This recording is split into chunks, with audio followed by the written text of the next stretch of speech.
Hi, I'm Charlotte. I'm one of the psychology technicians here in the School of Psychology, and I'm going to show you around our labs today.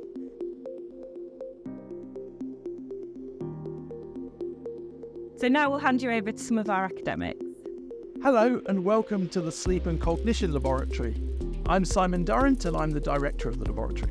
We are interested in sleep because it is one of the key remaining scientific mysteries of our age. We spend about a third of our lives asleep and still nobody is completely sure why we actually need to sleep. We do this in a variety of ways. Most importantly, we actually get people to sleep in the lab overnight and we monitor their brain activity with EEG overnight. This tells us what type of sleep people get, and by correlating this with particular functions, there might be memory, it might be health, such as glycemic control in diabetics, which is one recent study we've done, we can actually look at what functions sleep might play.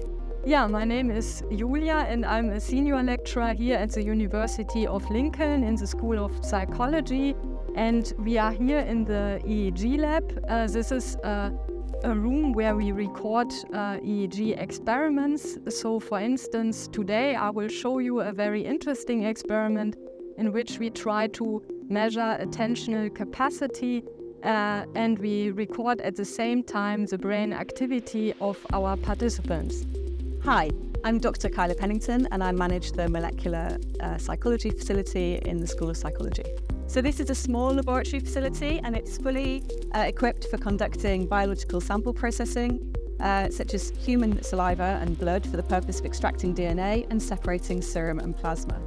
Using assays such as enzyme-linked immunosorbent assays, ELISAs, to quantitatively measure biomarkers of interest, such as the stress hormone cortisol, and the marker of neuroplasticity brain-derived neurotrophic factor.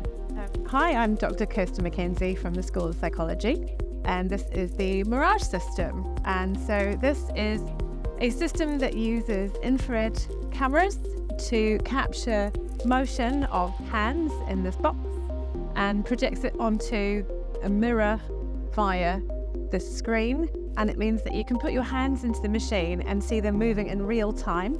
And then we can apply different kinds of illusions to hands. So we use the Mirage to do sensory integration research, looking at different kinds of body image and body representation. And we can look at the ways in which we can influence pain from visual information. We can also look at the ways in which children's nervous systems develop as well.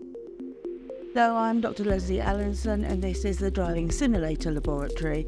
And here we have our version of a driving simulator, and it looks maybe rather like what you might have in your home if you're a big games player. So you can see this is very much like the sort of game seat you've got. We can adjust the seat position so we can go forward.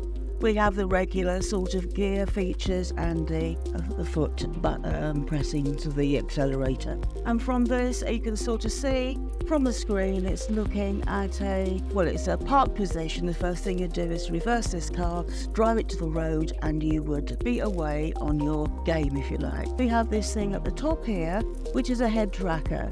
And that means that when we are playing this game, we actually move our head, it tracks that, and it moves the image around so we can actually see what's coming to the left or to the right. This Tobii eye tracker has small infrared cameras in these two locations, one either end. And what they are doing after a very quick calibration, those cameras to look at the eyes of the participant, and that will then determine where they're looking on the screen.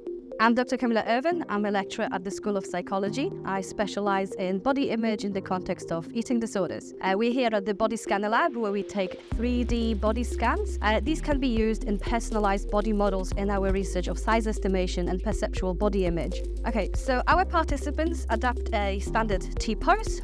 We scan the body in this position, and this allows us to then rig the body and put it in different positions as needed. This process doesn't take very long at all, and we can see what this looks like by rendering out the image. So we have a preview, which is in 3D. The image can be exported and then we can tidy it up and correct any imperfections.